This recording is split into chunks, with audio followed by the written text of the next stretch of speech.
লোকের খুন দেখি না, তখন এই গুড আফটারনুন গুড মর্নিং এর উপর বিশ্বাসই চলে। তাই তো ডক্টর। ডক্টর কোনো পোক্ত প্রমাণ পেলেন? আপাতত এই ল্যাপটপের চার্জারটা তার, এটা দিয়েই শ্বাসরোধ করা হয়েছে এর। আর এর মৃত্যুর সময় হচ্ছে সকাল 9টা থেকে 9:30টার মধ্যে। আর হ্যাঁ, লাশের পাশে এই মোবাইলটা পাওয়া গেছে, হয়তো এটা আমাদের কোনো সাহায্য করবে। আর ওই বাকি প্রমাণগুলো যার ব্যাপারে ইন্সপেক্টর সমীর বলছিলেন? স্যার, স্যার রোহনের ডায়েরি এই দেখুন, পুরোটাই পুড়ে গেছে, ছাই হয়ে গেছে। তবে এই ডায়েরিটার সঙ্গে অনেক ডকুমেন্টসও ছিল, সেগুলোও পুড়ে গেছে। বুঝতেই পারছি না যে ওই ডকুমেন্টস এমন কি ছিল। নিশ্চয়ই এর মধ্যে এমন কিছু ছিল যার জন্য ওই খুনি প্রবলেমে পড়তো, তাই প্রমাণ জ্বালিয়ে দিয়েছে আর এই রোহনকেও মেরে দিয়েছে। স্যার, হ্যাঁ, এই হার্ড ডিস্কটা আমি এখানেই পেয়েছিলাম, ক্রাইম সিনে। আমি এটা একজন কম্পিউটার এক্সপার্টকে দেখিয়েছি, পুরোপুরি নষ্ট হয়ে গেছে, ডেটা রিকভার করা সম্ভবই নয়। খুনি প্রত্যেকটা প্রমাণকে খারাপ করে দিয়েছে। কোনো ব্যাপার না, কোথাও না কোথাও কিছু না কিছু প্রমাণ নিশ্চয়ই পাবো। পুরবি, স্যার। এই রোহনের ব্যাকগ্রাউন্ড চেক করেছো? হ্যাঁ স্যার, পুরো নাম রোহন কুমার। এ পুনেতে থাকে, এখানে মুম্বাইতে চাকরি করছিল, একাই থাকতো। আর এখানেই এই বাড়ি থেকেই কাজ করছিল। কি কাজ কি করতো? গোয়েন্দা ছিল, বড় বড় কোম্পানিতে যে লাখ লাখ টাকা জালিয়াতি হয় সেগুলোর তদন্ত করত। তাহলে তো অনেক শত্রুই আছে এই রোহনের। হ্যাঁ দয়া, আর ওই অনেকগুলো শত্রুর থেকে আসল খুনিটা কে সেটা হয়তো তোমাকে এইটা বলবে। কি এটা ডক্টর? এটা চুম্বক। চুম্বক? এর মধ্যে একজন দৌড়বীরের ছবিও আছে, কিন্তু এই চুম্বক রোহনের বডির মধ্যে কি করছিল? আমার মনে হচ্ছে হয়তো এটা খুনির হবে, ওর পকেটে ছিল, এদিক ওদিক করতে গিয়ে হয়তো এটা পড়ে গেছে। তাহলে তো এটা আঙুলের ছাপ থাকবে? না, একটাও নেই। একটাও নেই।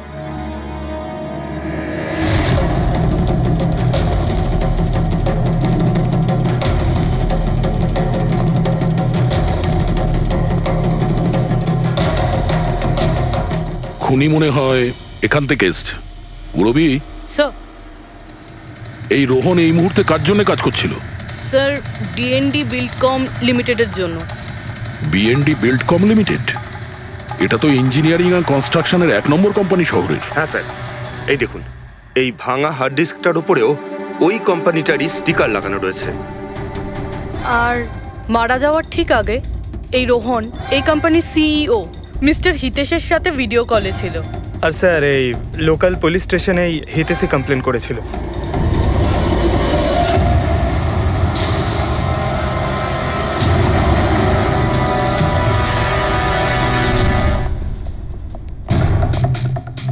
এটা কি এত বড় অফিসে শুধুমাত্র একজনই লোক ছিল নাকি? মনে হচ্ছে স্যার ইন্ডিয়ার ম্যাচ দেখার জন্য সবাই বাড়ি চলে গেছে। আচ্ছা, আজকে ইন্ডিয়ার ম্যাচ আছে? স্কোরটা কি হলো? কোহলি সেঞ্চুরি করতে যাচ্ছে। কি বলছেন স্যার? আপনি কি করে জানলেন? বাইরে ওয়াচম্যান কমেন্ট্রি শুনছিল। ইনভেস্টিগেশন করতে এসেছি, চোখ কান খোলা রাখতে হবে। স্যার, হিতেশের cabin. Mister Hitesh, hi, CID. Please বসুন। আমি আপনাদেরই অপেক্ষায় ছিলাম। শুরু থেকে বলুন সবকিছু। 6 মাস আগে আমি রোহনকে কাজে রাখি। গত 5 বছর ধরে আমাদের কোম্পানিতে যে লোকসান হচ্ছে তা আগে কখনো হয়নি। কি ধরনের ক্ষতি? লোকসানের লিস্ট তো বলে শেষ করা যাবে না। যে টেন্ডারগুলো আমাদের কোম্পানির পাওয়া উচিত ছিল সেগুলো হাত থেকে বেরিয়ে যাচ্ছিল। এই দেখুন, 1100 কোটির রিফাইন্ডিং কন্ট্রাক্ট, 37 কোটির রেলওয়ে কন্ট্রাক্ট আর 800 কোটির পাওয়ার ট্রান্সমিশন কন্ট্রাক্ট। এটাও তো হতে পারে যে যে সমস্ত কোম্পানি এই কন্ট্রাক্টটা পেয়েছে ওরা আপনার থেকে কম কোট দিয়েছে। সেটাই তো আমি বলতে চাইছি স্যার। যদি অন্য অন্য কোম্পানি এই টেন্ডার পেতো তাহলে ব্যাপারটা অন্য ছিল, কিন্তু এই সমস্ত কন্ট্রাক্ট একটা মাত্র কোম্পানিই পেয়েছে। আর সবচেয়ে বড় কথা হলো তাদের অ্যামাউন্ট আমাদের দেওয়া অ্যামাউন্টের থেকে মাত্র 1000 টাকা কম। শুধুমাত্র 1000 টাকা কম?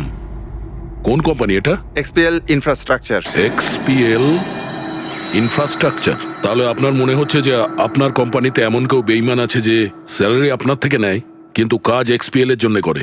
100% কেউ না কেউ তো অবশ্যই আছে। আর রোহন ওই লোকটার খুব কাছাকাছি পৌঁছে গিয়েছিল। ওর লাস্ট ফোন কলে আমায় এটাও বলেছিল যে সেই বেইমান এস্টিমেটিং অ্যান্ড টেন্ডিং ডিপার্টমেন্টের লোক। আচ্ছা, এই ক্রাইম সিন থেকে আমরা এই ড্যামেজড হার্ড ডিস্কটা পেয়েছি। কি আছে এর ভেতরে? স্যার, এটা আমাদের কোম্পানির গত 5 বছরের CCTV footage, call logs, emails, আমাদের কোম্পানিতে কত এমপ্লয়িজ আছে, সমস্ত ইনফরমেশন এতে ছিল। তাহলে এর কপি নিশ্চয়ই আছে আপনার কাছে। আগে হ্যাঁ, আছে। আমরা ওটা আমাদের সঙ্গে নিয়ে যাব। শিওর।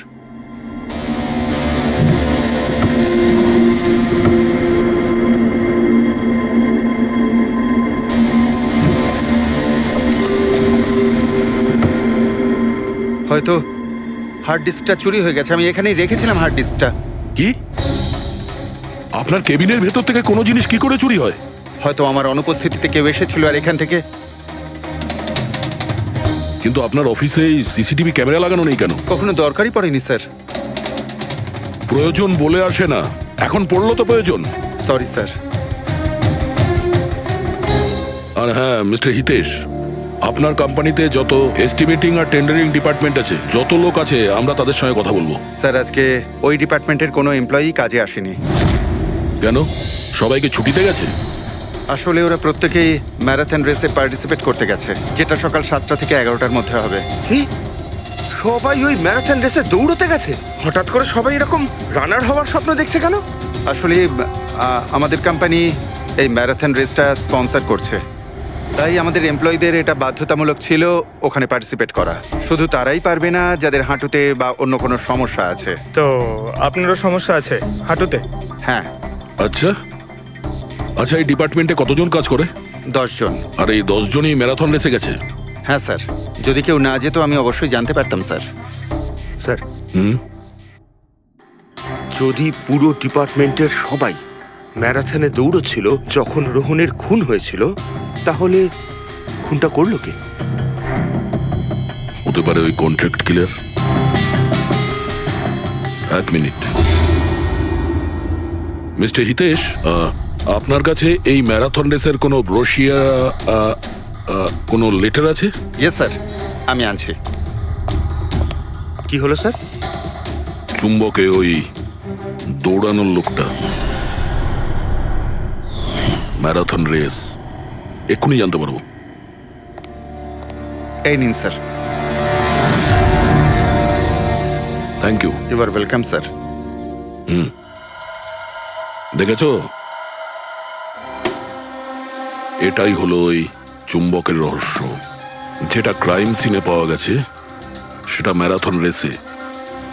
মানে স্যার, ও ম্যারাথন রেসে দৌড়চ্ছিল, রোহনকে খুন করার জন্য ও রেস ছেড়ে দিয়ে ওর বাড়ি চলে যায়। মনে তো হচ্ছে এইরকমই।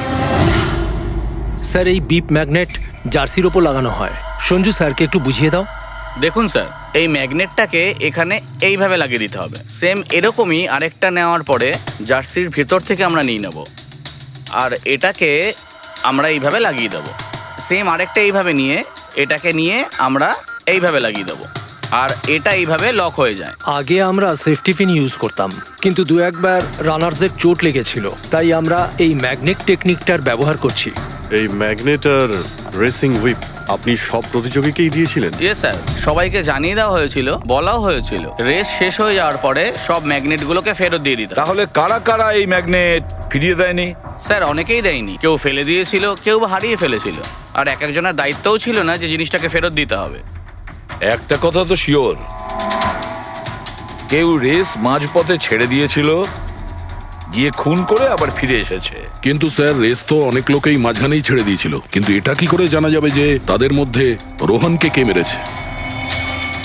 ওই 10 জনের মধ্যেই কেউ হবে যারা ক্যান্টিন ডিপার্টমেন্ট আর এস্টিমেটিং ডিপার্টমেন্টে কাজ করছিল। কিন্তু স্যার, ওই 10 জনের মধ্যে রেস মাঝপথ থেকে ছেড়ে দিয়েছিল, এটা কিভাবে জানতে পারবো? জানা যেতে পারে স্যার। কি করে? স্যার, আমরা প্রত্যেকটা প্রতিযোগীর মাথায় গোপ্রো ক্যামেরা লাগিয়েছিলাম, আর সেটা থেকে জানা যেতে পারে কে মাঝপথে ছেড়ে দিয়েছিল। ওয়ান্ডারফুল।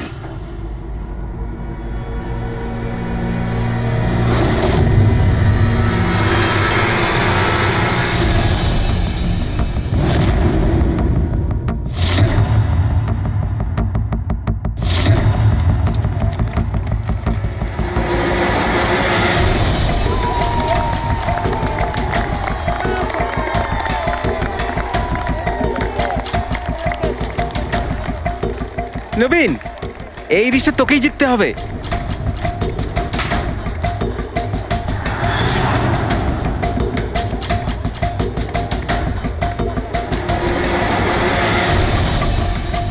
রান।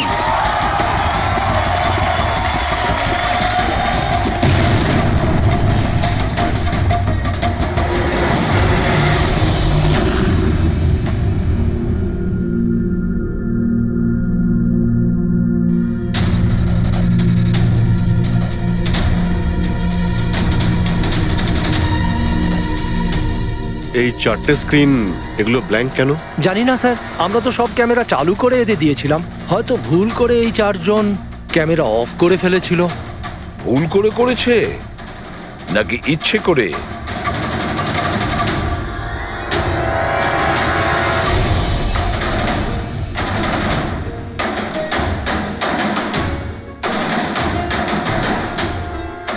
এদের মোটিভটা কি বুঝে উঠতে পারছি না। এরা কি করতে চাইছিল? কি কুনাল, একটা ক্যামেরা ভাঙা, একটা ক্যামেরায় মাটি লেগে আছে, এই চারটে ক্যামেরা ব্ল্যাঙ্ক, সেটা কেন? জানি না স্যার। ওইসব জানি নাটা নিয়ে বললে হবে না। এই সব কটা ক্যামেরা 10-এ 10 আমার চাই। স্যার, এই তিনটে ক্যামেরা একদম ঠিক ছিল স্যার। এমপ্লয় 1, এমপ্লয় 2 আর এমপ্লয় 3। তার মানে এই তিনটে ক্যামেরায় কোনো টেকনিক্যাল প্রবলেম ছিল না। কেউ ইচ্ছে করে ক্যামেরাগুলো বন্ধ করেছিল বা ভুল করেও করে থাকতে পারে, কিন্তু বলা যায় না। কিন্তু স্যার, এই চারটে ক্যামেরারই ফুটেজ একদম ঠিকঠাক স্যার। এমপ্লয়ি 4, 5, 6, 7। তাহলে এবার যাই প্রবলেম ক্যামেরাতে। সবার আগে প্রবলেম ক্যামেরা ছিল এই নবীনের, যার লেন্স ক্র্যাক হয়ে গেছিল। হতে পারে দৌড়তে দৌড়তে পড়ে গেছিল।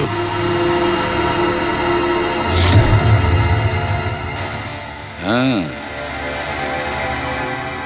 আর স্যার, দ্বিতীয় প্রবলেমের ক্যামেরা, মুক্তিরটা, যে রেসের মাঝখানে দাঁড়িয়ে নিজের জুতোর ফিতে বাজছিল।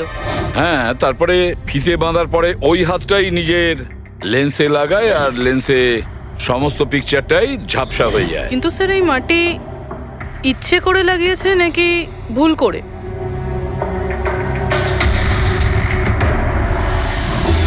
আরে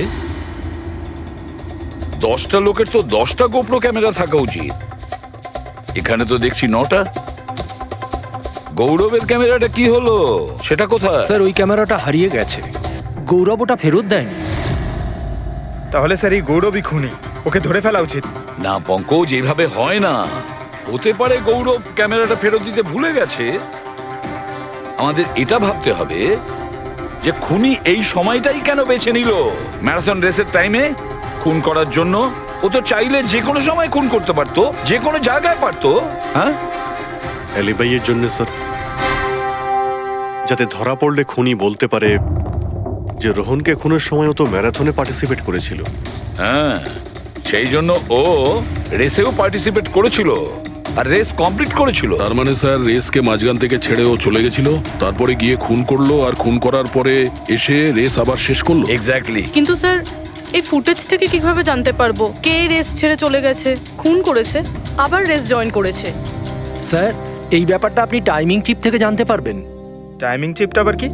আজকাল ম্যারাথন রেসে বিজেতা কে জানার জন্য RFIDর ব্যবহার করা হয়। RFID মানে রেডিও ফ্রিকোয়েন্সি আইডেন্টিফিকেশন। আগে হ্যাঁ। ও, এই টেকনিক থেকে একটা জিনিস জানা যেতে পারে যে একজন রানারের প্রত্যেকটা ল্যাব কমপ্লিট করতে কত সময় লেগেছে। RFID, radio frequency identification. Sir, এটাই হলো চিপ, আর এটা রেসের ম্যাট, আর এটাই RFID টেকনিকে চলে। দেখুন স্যার। ও, তার মানে রেস শুরু হতেই যখন কোনো রানার এটা ক্রস করে তখন এই টাইমিংটা ওই মুহূর্তে শুরু হয়ে যায়। একদম স্যার, অফিসের কার্ডের মতন স্যার। ঠিক আছে, এটা তো বুঝতে পারলাম, কিন্তু এটা কি জানতে পারা যাবে যে কেউ রেস মাঝপথে ছেড়ে দেয় আর পরে আবার এসে জয়েন করে? এরও উপায় আছে স্যার। স্যার, এই ম্যারাথন রেস 31 কিলোমিটারের হয়। এতে 4টে ভাগ, প্রথমটা 5, দ্বিতীয়টা 10, তৃতীয় 15, চতুর্থ 20। চতুর্থ পর্যায় থেকে ফিনিশিং লাইনের দূরত্ব কম করে 1 কিলোমিটার স্যার। তার মানে সব মিলিয়ে 6টা প্যাড।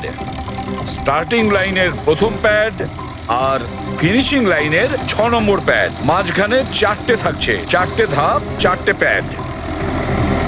যখন কোনো প্রতিযোগীর পা ওই প্যাডের মধ্যে পড়ে তখন আমরা বুঝতে পারি ওই রানার কত টাইমটা নিয়েছে।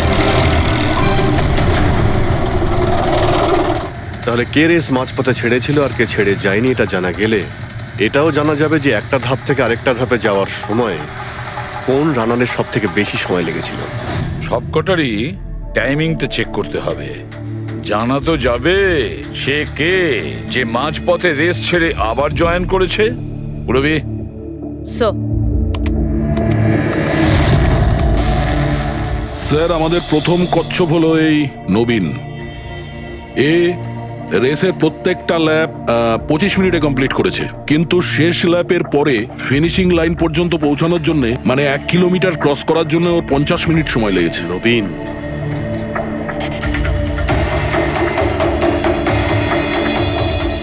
আর স্যার এই মুক্তি, এর টাইম তো রেকর্ডই হয়নি। 15 থেকে 20 কিলোমিটারের মাঝের ধাপ। তাহলে এ হলো দ্বিতীয় সাসপেক্ট।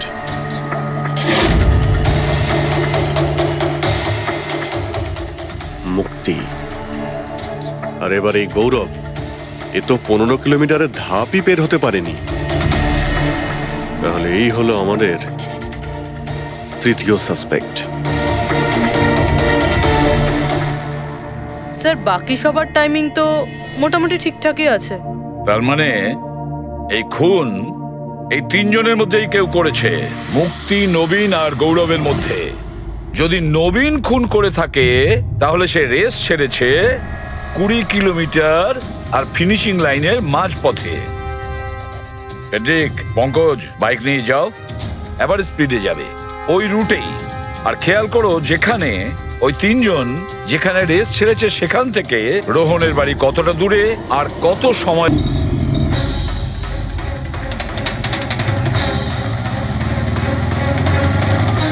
পনেরো কিলোমিটারের মার্ক থেকে আসছি স্যার, এটা 10 কিলোমিটার। হ্যাঁ, মুক্তি বোধহয় এখানেই কোথাও দাঁড়িয়েছিল, 10 আর 15 কিলোমিটারের মার্কের মাঝখানে। এই আমি স্টপ ওয়াচটা অন করলাম আর আমি চললাম রোহনের বাড়ি। থাম পঙ্কজ, এই রাস্তাটা দিয়ে। এই রাস্তা দিয়ে? হ্যাঁ, এই রাস্তাটা। চলুন। আরে আস্তে চালা না। হ্যাঁ।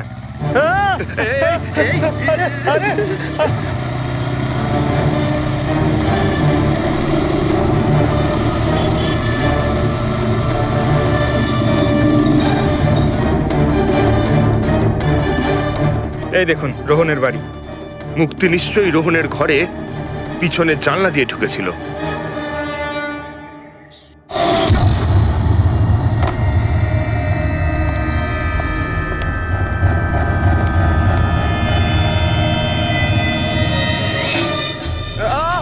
আরে অ্যাক্টিং করতে বলেছিলাম। থাম। মুক্তি রোহনকে খুন করার পর হয়তো সমস্ত তথ্য প্রমাণ পুড়িয়ে আবার দৌড়ে ফিরে গিয়েছিল ম্যারাথন শেষ করতে। চল আমরা আবার যাব সেই ম্যারাথনের ওখানেই, 20 কিলোমিটারের মার্কটার কাছে।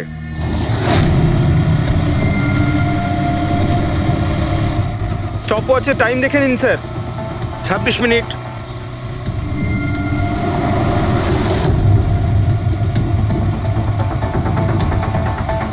বাহ, আরে ব্যাস ব্যাস ব্যাস। এবার মুক্তি পৌঁছলো 20 কিলোমিটারের মার্কে পাক্কা 30 মিনিট পরে। আর তারপর এখান থেকেই হয়তো ও রেসটা শেষ করেছিল।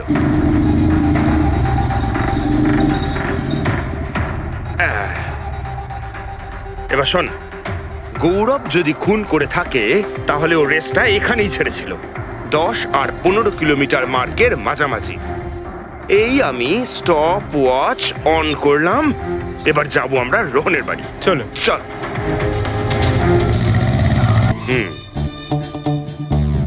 হ্যাঁ, একদম পুরো বিশ্বাস আছে আমার। Excuse me. এই ছাড় ছাড় ছাড় ছাড়, আরে আরে আরে মরে যাবো তো। চল।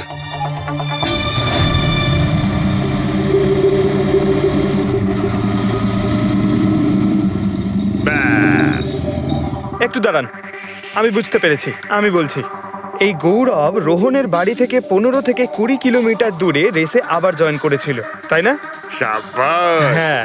আমার সাথে থেকে থেকে তোরও তো বুদ্ধি খুলে গেছে। আর এই সব কিছু করতে গৌরবের টাইম লেগেছিল পুরো 27 মিনিট। এবার দেখা যাক নবীনের কত লেগেছিল।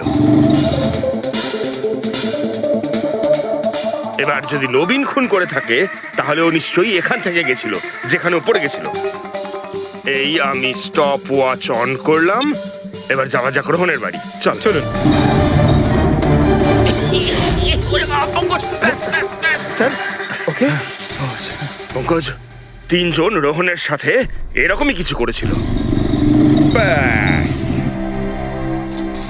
রোহনকে খুন করে নবীন এইখানে এসে পৌঁছেছিল ফিনিশিং লাইনের সামনে, যেখানে ও ক্যামেরাটা দ্বিতীয়বারের জন্য সরিয়েছিল। আর এই সব কিছু করতে ওর লেগেছিল হয়তো 48 মিনিট। স্যার হ্যাঁ, জানতে পেরেছি 3 জনের কত সময় লেগেছিল। আচ্ছা তাহলে বলো মুক্তির কত সময় লেগেছিল? মুক্তির লেগেছিল 30 মিনিট। আর টাইমিং চিপ অনুযায়ী 39 মিনিট লেট ছিল। আর গৌরব? গৌরবের 27 মিনিট। আর ও ম্যারাথন রেস থেকে নিখোঁজ ছিল 24 মিনিটের জন্য। নবীনের লেগেছিল 48 মিনিট রোহনের বাড়ি গিয়ে ওকে খুন করে ফিরে আসতে। আর টাইমিং চিপ অনুযায়ী এই নবীন 50 মিনিট লেট ছিল। হ্যাঁ, আমাদের খুনি এই 3 জনের মধ্যেই কেউ হবে, নবীন, গৌরব আর মুক্তির মধ্যে। মিস্টার নবীন, একটা কথা বলুন। এই রেসে আপনি প্রত্যেকটা ল্যাপ 25 মিনিটে কমপ্লিট করেছেন, কিন্তু ফিনিশিং লাইনের আগে ওই 1 কিলোমিটার যেতে আপনার 50 মিনিট সময় লেগেছিল। কেন? স্যার ওই 20 কিলোমিটার পুরো করার পর আমি নিচে পড়ে গেছিলাম। আর স্যার ওই আমার পায়ে চোট লেগেছিল আর ক্যামেরাটাও ভেঙে যায়। স্যার লাস্টের 1 কিলোমিটার আমি কতটা কষ্টে পুরো করেছি স্যার আমিই জানি সেটা। এই আঘাতটা কোথায় লেগেছে আপনার? স্যার এইখানে দেখুন স্যার। পট্টিটা খোলো। হ্যাঁ, এইটা।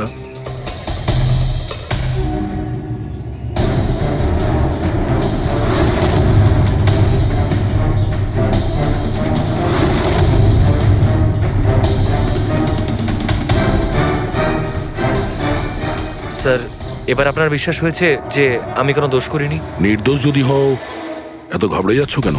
ঘাম হচ্ছে, অনেকটা নার্ভাস লাগছো তুমি। হ্যাঁ, মাটি কেন লাগিয়েছিলে ক্যামেরাতে? জানি না, ভুল করে লেগে গিয়েছিল। ভুল করে? 15 থেকে 20 কিলোমিটার ধাপও ভুল করে ছেড়ে দিয়েছিলে নাকি? আমি তো কোনো ধাপই ছাড়িনি, সমস্ত ধাপই পুরো করেছি। কিন্তু টাইমিং চিপ তো অন্য গল্প বলছে। টাইমিং চিপ খারাপও তো হতে পারে। আপনি একজন মেশিনের উপর বিশ্বাস করবেন নাকি একজন জীবন্ত মানুষের উপর? আচ্ছা, তোমার গোপ্রো ক্যামেরাটা কোথায় গেল? তুমি তো ওদের ওটা ফেরত দাওনি। ওটা তো হারিয়ে গেছে স্যার। হারিয়ে গেছে? কি করে হারিয়ে গেল ভাই? জানি না স্যার, ওই রেসের মাঝখানে হঠাৎ করে দেখলাম ক্যামেরাটা ছিলই না, জানি না কোথায় পড়ে গেছে। আচ্ছা, আর ওই 15 কিলোমিটারের ধাপটাও কি হারিয়ে গিয়েছিল? ওটাকে তো পার করনি তুমি। স্যার আমি পুরো রেস কমপ্লিট করেছি। মিথ্যে কথা বলবে না। রেসের মাঝে কোথায় গিয়েছিলে? কোথাও যাইনি স্যার, আমি তো পুরো রেস কমপ্লিট করেছি, কোথাও যাইনি স্যার। আচ্ছা স্যার মনে হচ্ছে নবীনই, কারণ আমি যখন ওকে জিজ্ঞাসাবাদ করছিলাম তখন ওর মুখ একদম ফ্যাকাশে হয়ে গেছিল, হাত পা কাঁপছিল ওর। এই গৌরবও কম নয়, ও বললো জানি না কি করে ক্যামেরাটা হারিয়ে গেছে। আরে এত বড় একটা ক্যামেরা পড়ে গেলে সেটা কেউ জানতে পারবে না স্যার। বস, তোমার কথাটা ঠিকই, কিন্তু নবীনের একটু আঘাত লেগেছে না? হ্যাঁ স্যার, আঘাত তো ওর লেগেছে। স্যার আমার মনে হচ্ছে ও মিথ্যে কথা বলছে। স্যার আমার মনে হচ্ছে মুক্তি মিথ্যে বলছে। ও জেনে শুনেই ক্যামেরায় মাটি লাগিয়েছিল, কারণ নিশ্চয়ই এমন কিছু আছে যেটা ও আমাদের থেকে লুকোতে চাইছে। হ্যাঁ, এটাও হতে পারে, কারণ ক্যামেরায় যদি ভুল করে মাটি লেগে যেত তাহলে আরো সবার ক্যামেরাতে লাগতে পারতো ভুল করে। গোলমাল আছে, এই 3 জনের মধ্যে কোনো না কোনো গোলমাল তো নিশ্চয়ই আছে। খুনি এই 3 জনের মধ্যেই কেউ একজন। নবীন, আমাকে ওই জায়গাটা দেখাও যেখানে তুমি এক্স্যাক্টলি পড়েছিলে। কিভাবে পড়েছিলে? আসুন স্যার, কিন্তু স্যার আমার পায়ে খুব ব্যথা আছে, আপনি একটু সাহায্য করবেন আমাকে? নিশ্চয়ই নিশ্চয়ই, এসো।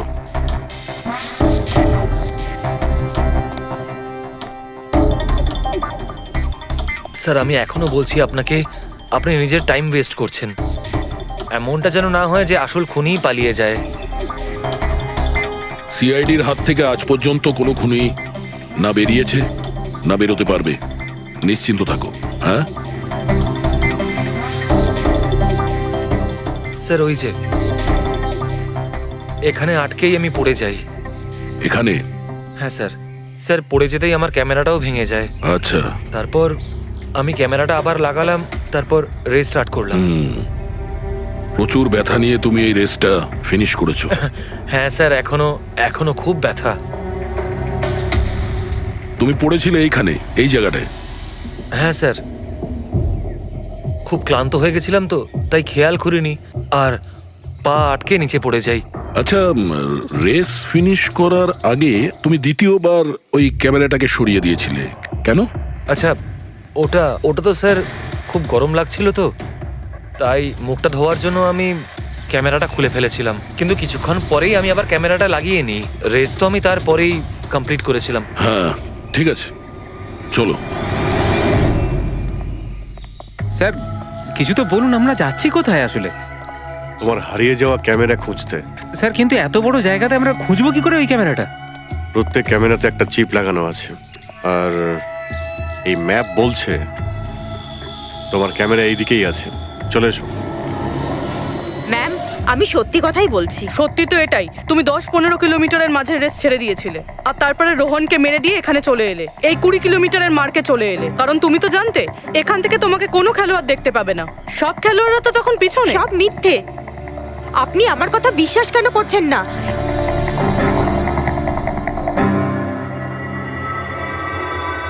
কি কি খুঁজছো? আমি কিছু তো না। কিছু আছে ওখানে? না, কিছু না। আচ্ছা, ওই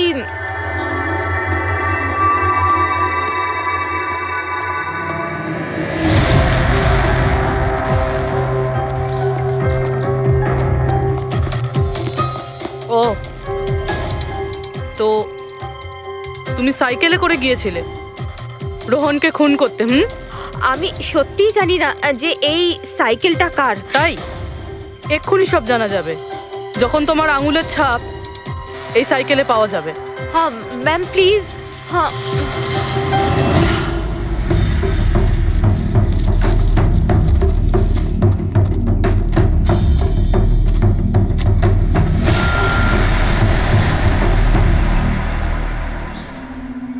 এই হলো ক্যামেরা।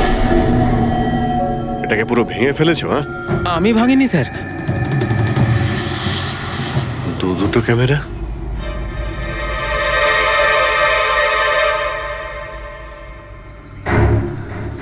এই ক্যামেরাটা আবার কার? স্যার স্যার সরি, আমি আপনাকে মিথ্যে বলেছি স্যার, কিন্তু আমি আপনাকে সব সত্যি কথা বলে দিচ্ছি স্যার। বলো, তাহলে সত্যি বলার মুড হয়েছে তোমার? বলো। আসলে আমি এই জঙ্গলে না ড্রাগস নিতে এসেছিলাম, ওই গায়ের জোর বানানোর ড্রাগস, যাতে আমার গায়ে শক্তি আসে আর আমি জোরে দৌড়ে এই রেসটা জিতে যেতে পারি। সেই জন্যই আমি ক্যামেরাটা ভেঙে দিয়েছিলাম। খুব ভালো মজা করো তুমি। জোরে দৌড়ানো ড্রাগ নিয়েছিলে ম্যারাথনে, যেখানে অনেকক্ষণ দৌড়তে হয় আস্তে আস্তে। সেখানে জোরে দৌড়ানো ড্রাগের দরকার ছিল। মজা করছো? হ্যাঁ, এটা কার ক্যামেরা? আমি জানি না স্যার। কোনো ব্যাপার না, সব জানতে পেরে যাব। আমি অপরাধ করেছি, কিন্তু ওটা নয় যেটা আপনি ভাবছেন। আমি রোহনকে মারিনি। আমার দোষ শুধু এটুকুই যে আমি রেসটা জেতার জন্য একটু চালাকি করেছিলাম। বুঝলাম না, কি করেছো তুমি? আমি জানতাম না যে টাইমিং চিপ প্রত্যেক ধাপে রানারের টাইম নোট করবে। আমি ভেবেছিলাম শুধু রেসের প্রথমে আর শেষে টাইম ক্যালকুলেট হবে, আর তাই 10 কিলোমিটার পর্যন্ত এসে ক্যামেরায় মাটি লাগিয়ে দিয়েছিলাম আর ওখান থেকে সাইকেল নিয়েছিলাম।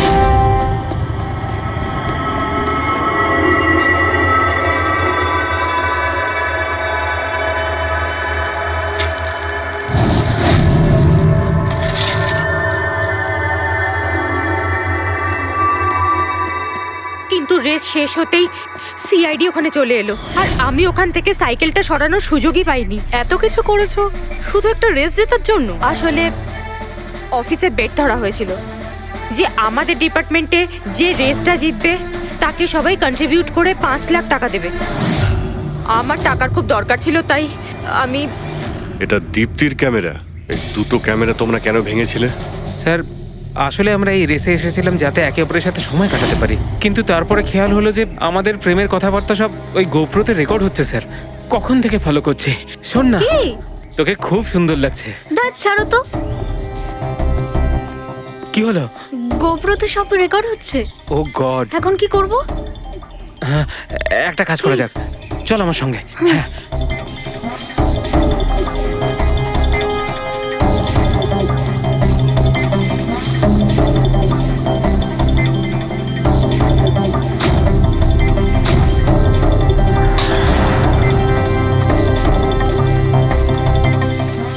আরে তোমরা তো অদ্ভুত কাজ করেছো। আরে এতে তো কোনো সাউন্ড রেকর্ডই হয় না। তোমরা তো বোকার মতো কাজ করেছিলে। হয়তো কে দুটো ক্যামেরা ভেঙে দিয়েছো। কি স্যার, এতে কিছু রেকর্ড হয়নি? স্যার নবীন তো আমাকে ওই জায়গাটা দেখিয়েছে যেখানে ও পড়েছিল, কিন্তু কেন জানি না আমার মনে হচ্ছে যে ও মিথ্যে কথাই বলছে। আরে মুক্তি, স্যার মুক্তি বলেছে যে ও সাইকেলের ব্যবহার করেছে রেস জেতার জন্য। স্যার হতে পারে ও মিথ্যে কথা বলছে, আর রোহনকে খুন ওই করেছে। আর গৌরব আর দীপ্তি, ওদের লাভ স্টোরির কি হলো? কতটা সত্যি? হ্যাঁ, ওরা সত্যি কথাই বলছে। ফোন রেকর্ডে দেখাচ্ছে দীপ্তি আর গৌরব প্রতিদিন 3-4 ঘন্টা করে নিজেদের মধ্যে কথা বলতো। স্যার একটা কাজ করি, আমরা আবার ম্যারাথন রেসের ফিনিশিং ভিডিওটা দেখি।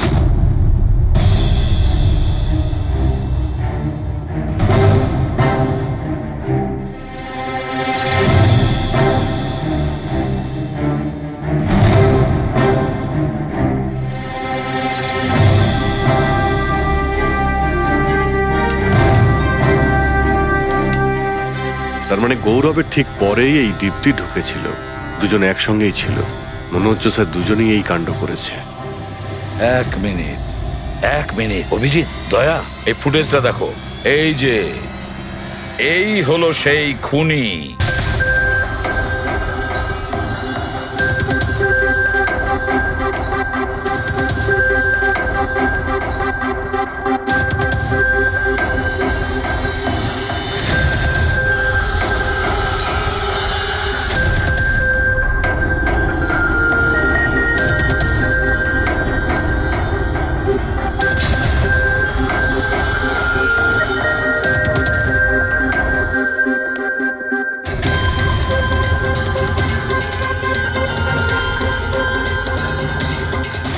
স্যার আমাদের এখানে কেন ডাকা হয়েছে? খুনির নাম বলবার জন্য।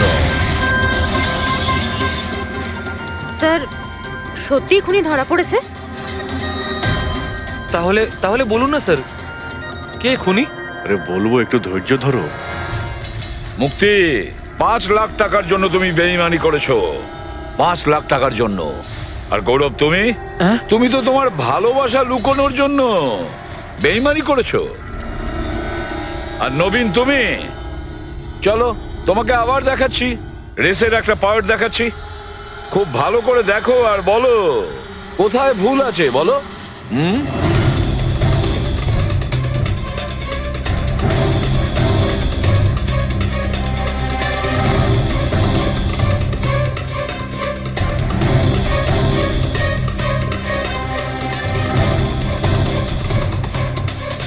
কিছুই তো নেই স্যার, সবই তো ঠিকই আছে। কোনো প্রবলেম নেই।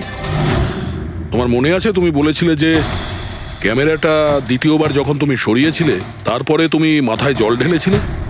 ওটা তো স্যার খুব গরম লাগছিল, তো তাই মুখটা ধোয়ার জন্য আমি ক্যামেরাটা খুলে ফেলেছিলাম। মিথ্যে বলেছিলে তুমি, নিজের মাথায় জল ঢেলেছিলে। অথচ যখন ফিনিশিং লাইনে পৌঁছলে তখন তো তোমার ভেজা অবস্থায় থাকার কথা ছিল। কিন্তু এই ফুটেজে আমরা কি দেখতে পাচ্ছি? তুমি শুকনো অবস্থায় দৌড়চ্ছ। হয়তো জল শুকিয়ে গেছিল। বর্ষাকালে অত তাড়াতাড়ি জল শুকিয়ে গেল? অদ্ভুত ব্যাপার। তাহলে নবীন, তোমাকে আরো একটা ফুটেজ দেখাই, এই গল্পের শেষ অংশ। বলো, এটা দেখে তোমার কি মনে হচ্ছে?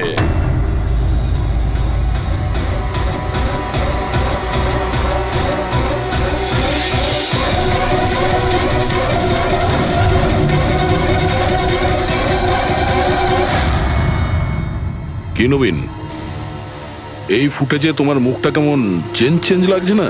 হ্যাঁ, অন্যরকম তো দেখাবেই, কারণ এই মুখটা নবীনের নয়, ওর ভাই প্রবীণের।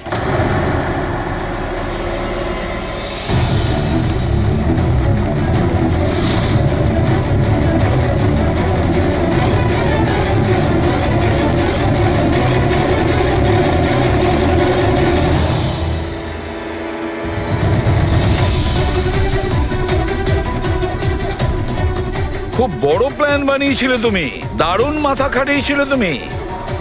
প্রথমে 3টে এমপ্লয়ির ক্যামেরা বন্ধ করে দিয়েছিলে,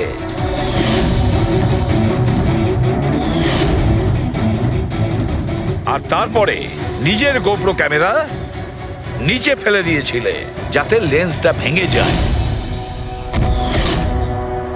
আর তারপর নবীন নিজের ক্যামেরাটাকে খুলে পরিয়ে দিল নিজের ভাইকে, মানে প্রবীণকে।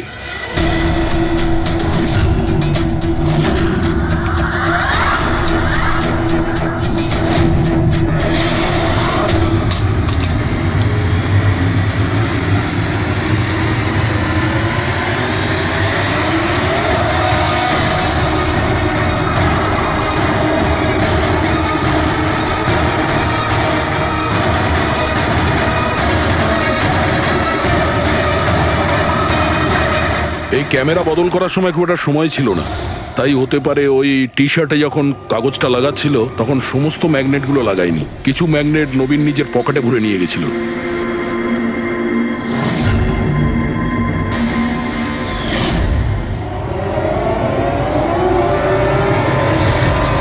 নবীন রেস ছেড়ে বেরিয়ে যায় রেইনকোট পরে, আর পৌঁছে যায় রোহনকে খুন করার জন্য। কিন্তু ও কি করে জানবে যে রোহনকে মারার সময় ম্যারাথন রেসের ওই ম্যাগনেটই ওকে ফাঁসিয়ে দেবে?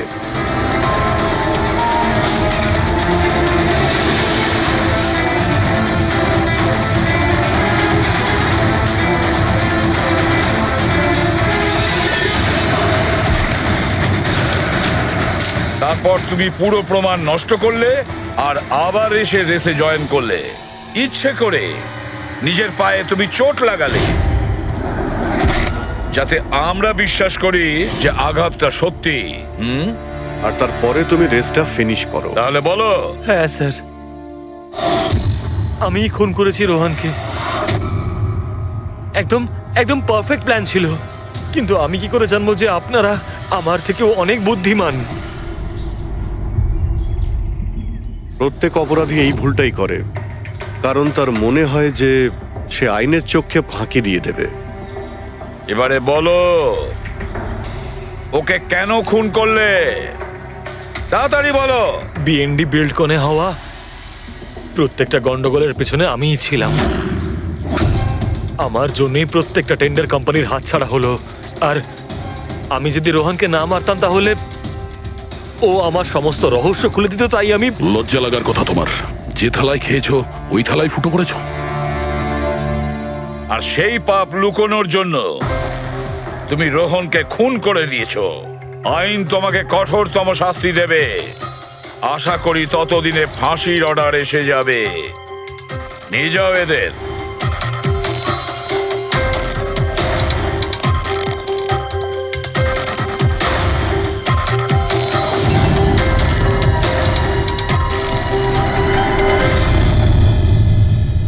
কবে থেকে চলছে? অনেকদিন ধরে স্যার। আপনি? 3 সপ্তাহ আগে উনি পুলিশের রিপোর্ট লিখিয়েছিলেন স্যার। আমি Mahesh, crime branch.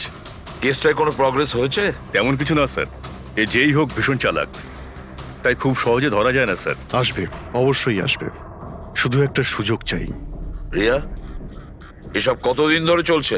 Sir actually এটা 6 মাস ধরে চলছে। এই লোকটা আমাকে সোশ্যাল মিডিয়াতে প্রচুর মেসেজ করতো সব সময়। আর তারপর আমার মনে হলো লাইক ফ্যান টাইপের কোনো লোক আমাকে মেসেজ করছে। বাট এ আমার নামে নিজের আইডিও বানিয়েছিল, আই লাভ রিয়া।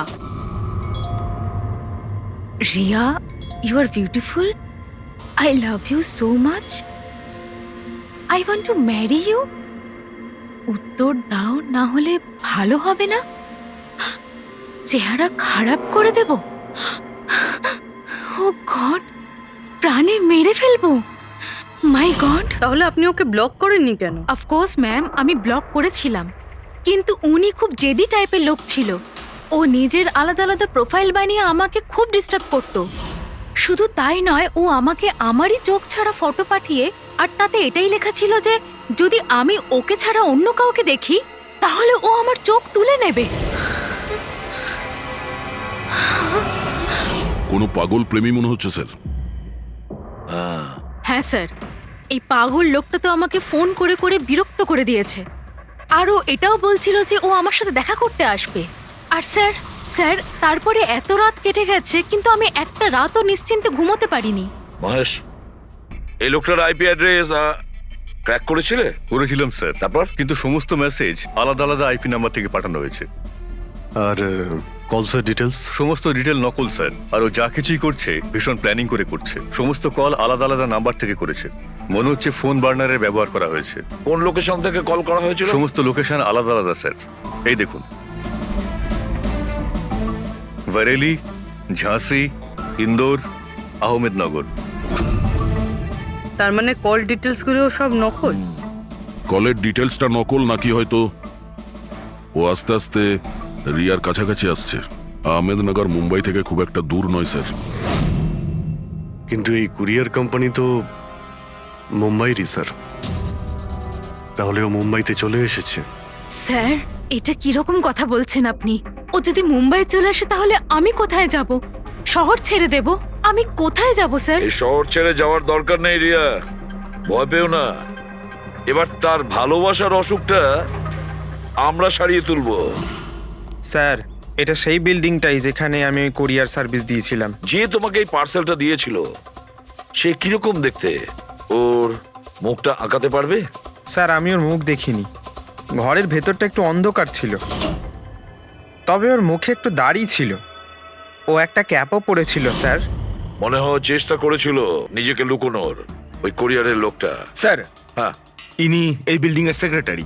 এনার কথা অনুযায়ী ফ্ল্যাটটা 1 বছর ধরে বন্ধ, আর মালিক কানাডায় থাকেন। তাহলে কোন কোরিয়ার থেকে দিয়েছে? ওই ফ্ল্যাটে গিয়ে? জানি না স্যার।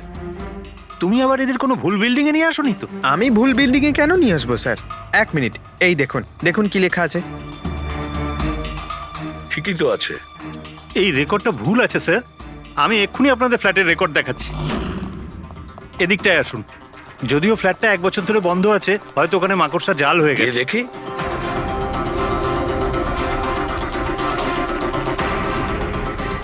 আসুন স্যার, আপনি নিজের চোখেই দেখে নিন।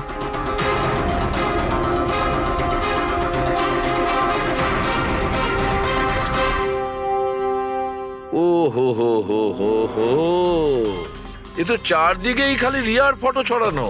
কি সেক্রেটারি বাবু, এটা কি সেই ঘর যেটা 1 বছর বন্ধ ছিল? এটা কি করে হলো আমি জানি না কিছু। অ্যাকচুয়ালি এই ঘরের চাবি শুধু আমার কাছেই থাকে। ডুপ্লিকেট চাবি বানানোটা খুব একটা কঠিন নয়। এই দেখো দয়া, এই দেখো, ও আমার ডার্লিং রিয়া, প্রেম শুধু তোমাকেই করেছি।